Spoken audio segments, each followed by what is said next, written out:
The biggest lesson I learned from my spiritual journey, and really a lesson I learned from God, is waiting. My favorite song by Core is Wait It Out. I had to wait it out. I really like that song. And when I was going through a storm, that entire album in itself like really got me through it, but that song in particular. And as I was like just reflecting today on a decision that I really been wanting to make for the longest, and I feel like I'm so close to making it, and I'm finally at the finish line, and I'm kind of like at the crossroad of like, do it now, and what difference can a few more days make? And me that is so used to being in survival mode, lack mindset, and also like experiencing long periods of lack and just hardship, is like, you have to do this now, you gotta act on this now. And then there's a part of me that, one, is wanting to be like God and understanding that I can have anything that I want, and what's for me will always be there for me. It's always accessible. And sometimes I just have to wait a little bit longer to have it in my grasp. But just because it's not in my grasp doesn't mean it's not there. And I think that's how God works, because we pray and we ask God, give me this, God, give me that. And sometimes our prayers are answered instantly, or people who, pray to ancestors, or who do ancestor veneration, like, give me this, give me that. And then sometimes, they'll give it to you immediately. And then sometimes you feel like you're never going to get it. And then one day, boom, there it is. But in that period of time, like, you had to wait, I had to wait, we have to wait. But again, I think that when you're used to not having things, and when you get a little bit of something, you feel like you gotta hurry up and have it, or deplete it, or eat it. If you've been starving all day and you finally got a plate of food in front of you, of course you want to devour it.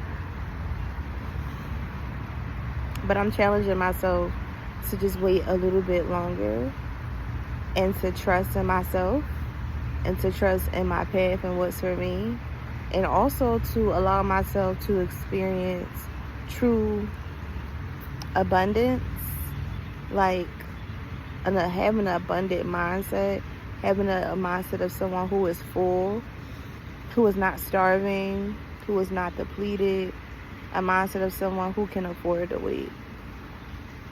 And it all just makes me think of how poverty is literally spiritual warfare.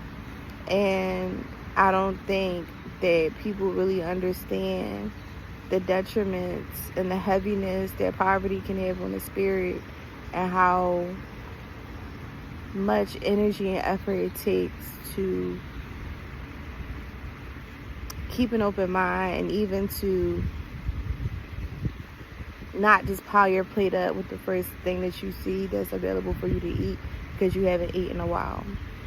And so I'm practicing that. And I'm also like fasting from things that have a negative effect on me. And I feel like acting like a starving person is something that has a negative effect on my spirit. Because when I think about all the times that I acted out of starvation or desperation, or all the times where I got myself back into another situation, when I just could have waited a second more, a day more, a minute more, a week more, maybe even a month, but I just jumped, all out of self-love, all out of wanting better for me, all out of being my own protector, all out of feeling like I'm all I have. And while eventually, it kind of worked out, but there was always a lot of more bullshit that came with it, or a lot more messiness. But right now, I'm so close. And I just want to jump.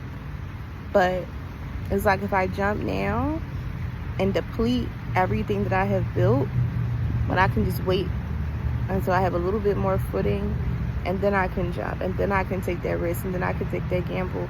I used to think that hesitation was a bad thing. Waiting was a bad thing. Why wait? Act now. You're not being bold enough. But in this season right now that I'm in, is definitely a season of acting from a place of fullness.